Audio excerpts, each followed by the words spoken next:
નમસ્કાર, good morning મિત્રો. YouTube ચેનલમાં એજ્યુકેશન બ્લોગમાં આપનું હાર્દિક સ્વાગત છે. હું ગોવિંદ પોકિયા. અહીંયા એક સરસ મજાનો ટોપિક આપની સામે રજૂ કરેલ છે. ખૂબ જ સરસ છે અને એ જીવનમાં ઉતારવા જેવો છે. દરેક શિક્ષકો ઉપરાંત પણ બહારની આમ જનતા માટે પણ ખરો, તો કોઈ પણ વ્યવસાય માટે ખૂબ સરસ ટોપિક લઈને આવ્યો છું. શું તમને ખબર છે કે 2000 વર્ષ પહેલાં કહેવાયેલી ભગવદ્ ગીતાની વાતોમાં આજે પણ એક સારા વિદ્યાર્થી અને શિક્ષક માટે છુપાયેલ છે શિક્ષણના અમૂલ્ય પાઠો. તો ભગવદ્ ગીતાને શિક્ષક સાથે જોડવાનો એક મારો પ્રયાસ છે અને આ પ્રયાસમાં ક્યાંક ભૂલ થાય તો ક્ષમ્ય ગણશો, કારણ કે ધાર્મિક વસ્તુને આપણે શિક્ષણ સાથે જોડવાનો વિચાર અહીંયા હું વ્યક્ત કરું છું. તો ચાલો જાણીએ ગીતા આપણને કેવી રીતે શીખવું, એ શું શીખવે છે. આ વસ્તુ છે આપણે આજે શીખવાની છે. તો કેટલાક ગીતાના શ્લોકો મેં ગીતામાંથી પસંદ કરેલા છે અને એને શિક્ષણ સાથે જોડવાનો પ્રયાસ કર્યો છે. ખૂબ જ નવી વાત છે અને આ નવી વાત છે દરેકે ઉતારવા જેવી છે. ગમે તે કક્ષાનો વિદ્યાર્થી હોય, ગમે તે કક્ષાનો શિક્ષક કેમ ન હોય, તો એને પણ આ વસ્તુ ખૂબ જ અસરકારક નીવડી શકે તેમ છે. તો ચાલો આગળ વધીએ. અહીંયા એક શ્લોક આપેલો છે, કર્મણ્યેવા દીર્ઘકાર્યસ્થે મા ફલેષુ કદાચન. ઘણા બધા લોકોએ આ શ્લોક છે એ સાંભળ્યો હશે, પરંતુ એનો અર્થ જાણતા હોય નહીં, અથવા તો એનો ઉપયોગ ક્યાં કરવાનો છે એ કોઈ જાણી શકતું નથી અથવા તો સમજી શકતું નથી. તો અહીંયા આ શ્લોકની અંદર પ્રયત્ન પર ધ્યાન આપવાની વાત ગીતામાં કહેવામાં આવી છે. આ શ્લોકનો અર્થ છે કે તારો અધિકાર માત્ર કર્મ કરવામાં છે, ફળની આશા રાખવામાં નથી. અર્થાત પરિણામો ક્યારેય કેવા આવશે એ તમારે વિચારવાનું નથી, માત્ર ને માત્ર કર્મ કરો. તો ઉદાહરણ તરીકે અહીંયા મેં સરસ મજાનું ઉદાહરણ મૂકેલું છે કે એક વિદ્યાર્થી પરીક્ષામાં 90% મેળવવાની ચિંતા કરવાને બદલે દરરોજ નિયમિત અભ્યાસ કરે છે. તેના પરિણામ કરતાં મહેનત અને તૈયારી પર વધારે ધ્યાન આપે છે. એટલે કે આપણું એક શ્રેષ્ઠ કર્મ હોવું જોઈએ. કયું શ્રેષ્ઠ કર્મ? તો કે નિયમિત અભ્યાસ કરવો, વારંવાર પુનરાવર્તન કરવું, સમજ સાથે શીખવું અને પ્રયત્નમાં કોઈ કમી રહેવી જોઈએ નહીં. તો સંદેશ આમનો એટલો જ છે કે પ્રયત્ન શ્રેષ્ઠ કરો, બરાબર, ખૂબ જ મહેનત કરો, પણ પાછું વાળીને જવાનું નથી. પરિણામ જે આવે તે, એટલે પ્રયત્ન શ્રેષ્ઠ કરો, પરિણામની ચિંતા ઓછી કરો.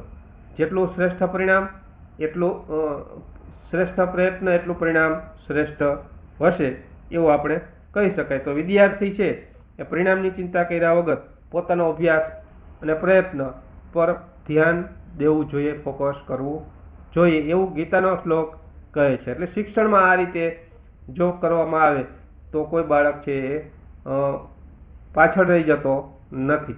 બીજો શ્લોક લીધો છે, ન હિ જ્ઞાનેન સદ્રસમ પવિત્રમ મિહતે વિદ્યતે.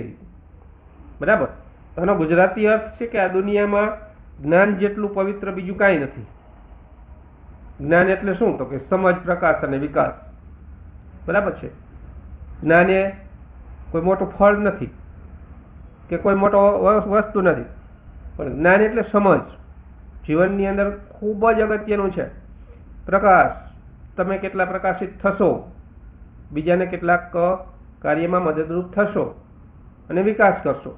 આટલી વસ્તુ આ શ્લોક કહે છે. એટલે કે અહીંયા જ્ઞાનનું મહત્વ આપવામાં આવ્યું છે. એટલે વિદ્યાર્થીને માત્ર પાણી બચાવો એવું યાદ કરવાને બદલે શિક્ષક તેને પાણીની અછત, કારણો, પાણી બચાવવાની રીતો સમજાવે છે. હવે વિદ્યાર્થી માત્ર જવાબ યાદ નથી રાખતો, પરંતુ વિષયને સમજે છે. એટલે કે પાણી બચાવો, શિક્ષક જ્યારે આવું કહે છે ત્યારે પાણીની અછત શું છે, કારણો શું છે, પાણી કેવી રીતે બચાવવું જોઈએ, આ બધી જ વસ્તુ છે એ ખાસ કરીને આ શ્લોકની અંદર કહેવામાં આવ્યું છે. એટલે શિક્ષકે આ શ્લોકમાં શિક્ષણનો હેતુ માત્ર એટલો જ છે કે માહિતી યાદ કરાવવાનો નહીં, પણ એને સાચું જ્ઞાન અને સમજ વિકસાવવાનો છે. એટલે આ શ્લોક દ્વારા છે શિક્ષક બાળકને આ રીતે સમજૂતી આપી શકશે. બરાબર. એટલે આ શિક્ષણનો આખો સંદેશ છે. આ શ્લોક દ્વારા કોઈ પણ બાળકને સારી રીતે કોઈ પણ વિષયને સમજૂતી આપી શકાય છે. એટલે શિક્ષણ સાથે આનું મેં કોમ્બિનેશન કરેલું છે કે આવા શ્લોકો છે એનો ઉપયોગ કરી અને શિક્ષણનો વિકાસ કરી શકે, વિદ્યાર્થીનો વિકાસ કરી શકે. ત્રીજો શ્લોક છે કે તદ્વિધિ પ્રણિપાતેન પરિપ્રશ્ને સેવયા. બરાબર. એટલે એનો ગુજરાતીનો સરળ અર્થ છે કે વિનમ્રતાથી નમન કરીએ. કોઈ પણ વ્યક્તિની સામે આપણે જ્યારે મળે છે, આપણાથી મોટી ઉંમરની કે કોઈ એવી વ્યક્તિ, તો આપણે એક વિનમ્રતાથી વિવેકથી આપણે એમનું નમન કરવું જોઈએ. પ્રશ્ન પૂછીને અને સેવા દ્વારા તે જ્ઞાનને પ્રાપ્ત કર, એવો કૃષ્ણનો ઉપદેશ છે. બરાબર. તો અહીંયા વિદ્યાર્થીએ વિનમ્રતાથી કેટલાક પ્રશ્નો શિક્ષકોને પૂછવા જોઈએ અને યોગ્ય માર્ગદર્શન મેળવવું જોઈએ. તો વિદ્યાર્થીને ગણિતનું જ્ઞાન, ગણિતનું ઉદાહરણ સમજાતું નથી, તે ચૂપ રહેવાને બદલે શિક્ષકને પ્રશ્ન પૂછે છે, સર આ પગલું અહીં કેમ આવ્યું? બરાબર. પણ એ નમ્રતાથી પૂછવાની વાત છે, વિવેકથી પૂછવાની વાત છે. અથવા તો પોતાની જે કુશળતા છે એ પ્રમાણે પૂછવું જોઈએ. તો શિક્ષક તેને સમજાવે છે અને વિદ્યાર્થી પોતાની ભૂલ છે સુધારે. તો આ શ્લોકમાં આવું કહેવામાં આવ્યું છે કે નમ્રતા રાખો, નમ્રતાથી પ્રશ્ન પૂછો અને માર્ગદર્શન મેળવો. જો પ્રશ્ન પૂછવો એ શીખવાની એક શક્તિ છે. જે વ્યક્તિ પાસે પ્રશ્નો નથી એની પાસે શક્તિ નથી. એટલે એને પ્રશ્નો પૂછવા જ જોઈએ, પણ કેવી રીતે? વિવેક. બરાબર ને? નમ્રતા. એની સાથે ખાસ કરીને શિક્ષક સામે વર્તન કરવું જોઈએ અને જ્ઞાન મેળવવું જોઈએ. ચોથો શ્લોક મેં આ રીતનો લીધેલો છે કે ઉદ્રેણ દાત્મનમ આત્માનમ ન આત્મન ભવ સાધયતે. બરાબર. એટલે કે માત્ર માણસે પોતે જ પોતાનો ઉદ્ધાર કરવો જોઈએ અને પોતાને નીચે પડવા ન દેવો જોઈએ, એવું આ શ્લોકમાં કહેવામાં આવ્યું છે. બરાબર ને? માણસે પોતે જ પોતાનો ઉદ્ધાર કરવો જોઈએ. કોઈ વ્યક્તિ છે બીજાનો ઉદ્ધાર કરી શકતો નથી અને એ નીચે પડવો જોઈએ નહીં. એટલે કે એવા કામ ન થવા જોઈએ કે જે આપણે નીચું જોવું પડે. એટલે આત્મપ્રેરણાની વાત છે. બરાબર ને? આત્મપ્રેરણાથી એને જાગૃત થવાની વાત છે. ઉદાહરણ તરીકે અહીંયા શિક્ષણમાં કઈ રીતે ઉપયોગ કરી શકીએ એનું ઉદાહરણ અહીં આપ્યું છે કે એક વિદ્યાર્થીને અંગ્રેજી વાંચવામાં મુશ્કેલી પડે છે, તે મારાથી નહીં થાય. બરાબર છે? નેગેટિવ વિચારે છે. એવું માનવાને બદલે દરરોજ 10-10 મિનિટ વાંચવાની શરૂઆત કરે અને ધીમે ધીમે સુધારો કરે છે.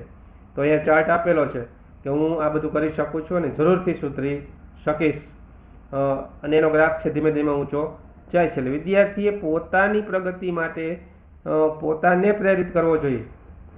બરાબર છે? આપણે કોઈને પ્રેરણા આપીએ છીએ, ઘણા બધા મોટિવેશનલ સ્પીકરો મોટિવેશન આપે છે, પણ એ મોટિવેશનલ સ્પીકર, એ મોટિવેશન જે છે એ કોઈ વ્યક્તિ કેટલું ઉતારશે એનો કોઈ ક્રાઇટેરિયા, કોઈ પેરામીટર છે નહીં.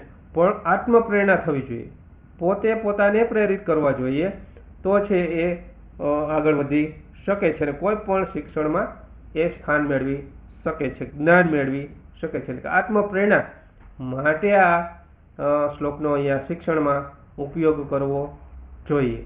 આ શિક્ષણનો સંદેશ છે. 5મો શ્લોક આપણે જોઈએ તો અહીંયા 5મો શ્લોક છે એ અભ્યાસેન તુ કોન્તે વૈરાગ્યેણ ચ ગૃહ્યતે. બરાબર. એટલે કે અહીંયા કૌંતેય એટલે અર્જુનની વાત છે કે હે કૌંતેય, સતત અભ્યાસ અને વૈરાગ્ય દ્વારા તેને પ્રાપ્ત કરી શકાય. સતત વૈરાગ્ય દ્વારા અને અભ્યાસ દ્વારા પ્રાપ્ત કરી શકાય. કોને? કોઈ પણ વસ્તુને. બરાબર ને? અહીંયા ઉદાહરણ તરીકે આપ્યું છે કે એક વિદ્યાર્થીને શરૂઆતમાં ટેબલ યાદ રહેતી નથી. અહીંયા ટેબલ એટલે ઘડિયાની વાત કરી છે. તો આ ઘડિયો છે એ યાદ રહેતો નથી, તો તેને દરરોજ થોડો જો અભ્યાસ કરે થોડા દિવસ પછી આખું ટેબલ સરળતાથી બોલી શકે. પરંતુ એકી સાથે બધી જ વસ્તુ યાદ રહેતી નથી. તો થોડી થોડી વસ્તુ યાદ રાખી અને સતત અભ્યાસની વાત છે. કોઈ પણ વ્યક્તિ છે એ એક સાથે એવું વિચારતા છે મારે કાલે એક્ઝામ છે તો આજે હું બધું વાંચી લઉં, બરાબર ને? તો આવું શક્ય નથી. અથવા એવું શક્ય કરવા બેસે તો ઘણી વખત એવું બની શકે છે કેટલીક વસ્તુ છૂટી જાય છે.